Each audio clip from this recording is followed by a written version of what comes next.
Negara Indonesia tercinta tersebar dari berbagai suku dan bahasa serta tradisi yang berbeda-beda. Setiap daerah masing-masing memiliki sebuah tradisi yang tidak sama dengan daerah lain.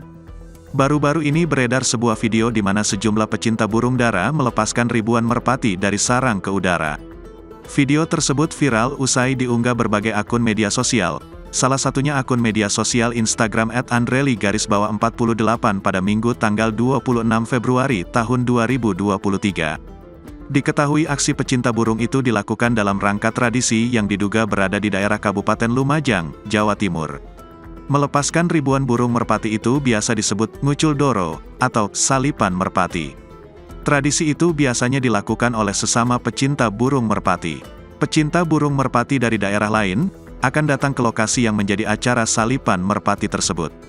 Tak tanggung-tanggung jumlah merpati atau dara yang dilepaskan bisa mencapai ribuan bahkan puluhan ribu ekor. Burung merpati yang dilepaskan bermacam-macam jenisnya, merpati pos, merpati racing, merpati keter, merpati jazz, merpati songkop dan masih banyak jenis lainnya. Sontak unggahan mendapat beragam komentar warganet.